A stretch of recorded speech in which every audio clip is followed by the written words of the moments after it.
You know, yeah, ikaw ata yung pinakauna ko narinig that. What? Yeah, no, because see the thing is, some millennials now, or the teen or what they call Gen Z, is like they act different. Mm-hmm. Like minsan may mga iba na hanap lang nila sa relationship is just the fun of it.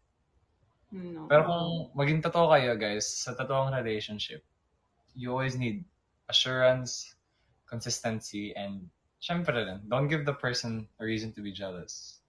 Oo. At saka bakit ka naman papasok sa relationship na parang feeling mo magsasayang ka lang ng... Bakit mo sasayangin yung oras ng tao, di ba? Bakit kayo magsasayangan ng oras ng isa't isa? Mm-hmm. Ako, ganun ako.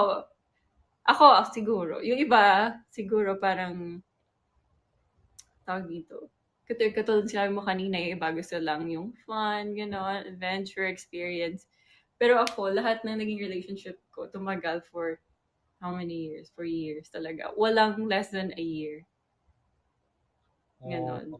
Kaya pagka pumapasok ko sa isang relationship, parang sure, parang alam ko talaga na may future kaming dalawa sa isa't isa. I feel Kung wala akong future sa'yo, parang ayokong maging in a relationship with you, ganun. Kasi parang nagsasayang lang ng oras. Grabe, yung nalala ko yung first relationship ko. It was like, I was new to the school. So the girl's older than me. As always. But, yeah, as always. So the thing was, she was a new student. Apparently, siya pala yung high school crush ng lahat sa grade namin. Mm-hmm. And then, yun, I remember sobrang torpe ko. I'd give her, for the time when I liked her, I'd do so much effort. So yun, ninilibre ko siya minsan pagkatapos ng school to Jollibee. And then, and then I'd give her, what do you call it? Letters. I'd give her letters every day, cheering her up to do a good job in her, like within her day. And then yun, she was my first high school crush that I ever ended up dating. She's the first rin na naging girlfriend ko. And then it lasted for a year. A year and how many, like 2 or 3 months? Yeah, 2 or 3 months. And then yun, it had to end because she moved already to Manila. Ang galing. Ang cute naman nun. Grabe. Handwritten letters are the best. That is true. May sinabi pa nila ata, what's the thing I like in a girl? Mas matanda po sa akin. Hindi naman po sa ano, wait lang. I have to clear that up for people. Kasi last time I said someone older, they said, oh, so you're okay with dating someone who's like 30? I'm like, wait, chill out. I'm like, 25 is the range, but at least chill out there. 5. Ilan taon yung last girlfriend mo? Text ko na lang sa'yo yung age. 25? I'm... Basta... Kasi naman, parang hindi ka mukhang 16 talaga. So parang siguro yung girls your age, sobrang bata pa talaga. Wait lang. I'll just send... I sent it to you sa IG. Anyways, let's move on to the next question. Oh my God. Okay. It is, paano mo na-shoot ang wedding dress for sale? Sobrang hirap mag-shoot sa bahay.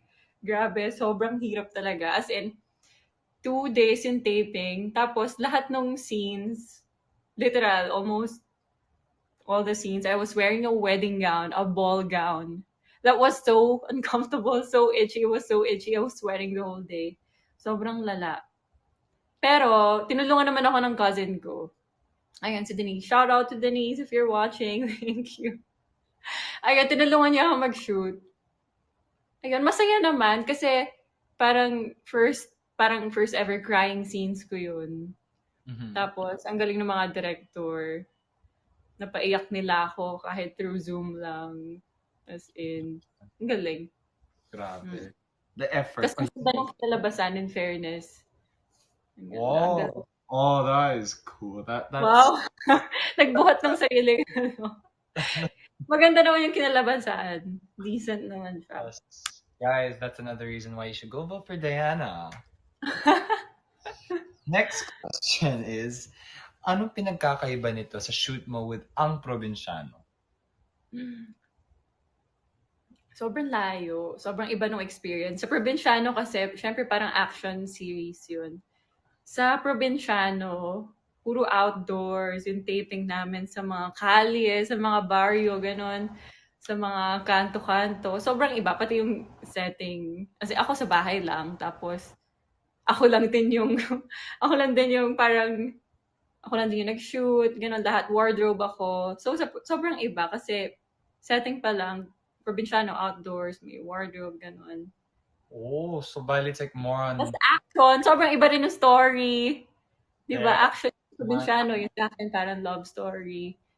Sad love Wow, story. the duality of Diana So Mac. sa probinsyano, parang yung, Pew pew. oo, pew pew. Ganon. Sa dito naman, pag cute, ganon. Cry baby. Wow, love it. Next question is, ano naman ang pinagkakaiba ng experience mo sa Ang Probinsyano compared sa Love Thy Woman? Parang ganun. Sandali lang kasi ako sa Love Thy Woman eh. Parang one day taping lang yun. Pero magkaiba. Kasi yun nga, katulad dun sabi ko kanina, pag sa probinsyano kasi action talaga. So parang palagi, may uniform kami as in hindi nag-iiba yung wardrobe namin. Palagi lang yun yung uniform namin, yung police woman na uniform. Never kami nag-iba. Yun sa Love Thy Woman, parang, ano ba? Ano nga ba yung character ko dun?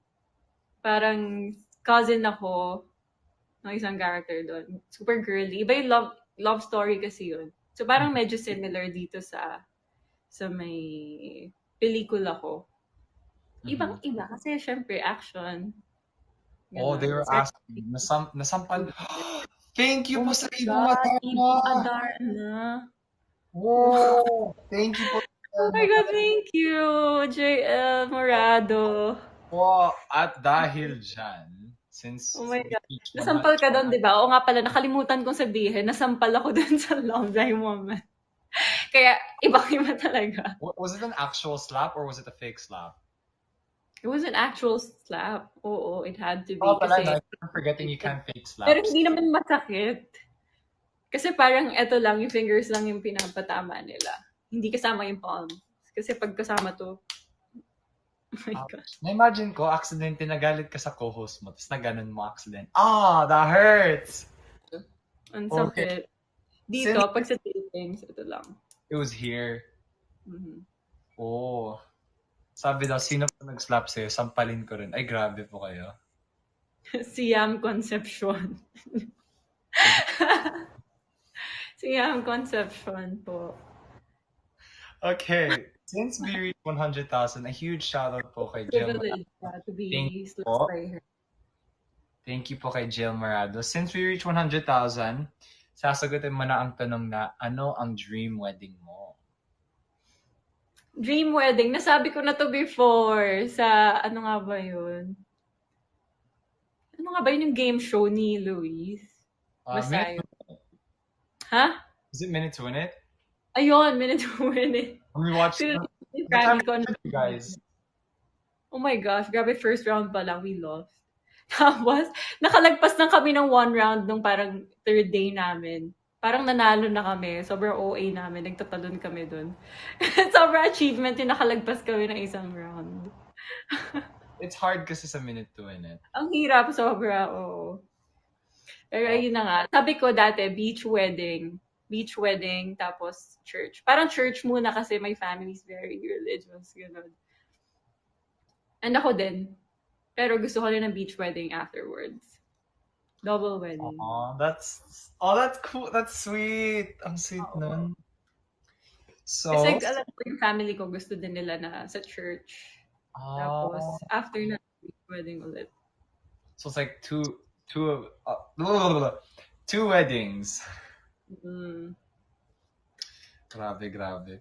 So before we move on to the other questions, see Ate Patty, you can control us for another two segments real quick before we move on to the other questions. Grabe, salamat sa Ibong Adarna po. Thank you sa Ibong Adarna. Grabe yung pa Ibong Adarna. Thank you. What's the most gullible thing you've ever done? Oh, that's a good question. You want to go first? Ikaw na, ikaw na. Let me think. Let me think. Wait, I'm thinking if I could say it though. Okay. Lit. What's the most gullible thing I've ever done? Wait, I literally wait. Oh my god, my mind went blank. I was about to say something. Wait, what is gullible again? I already thought of what gullible said, and I already had the thing I was about to think. But what does it mean again? My mind went blank. Nakalimutan mo na yung kwento mo. Yeah, nakalimutan ko. You wanna go first? Wait lang. I'll try to remember it. Oh, you go first. I have to try and think about it again.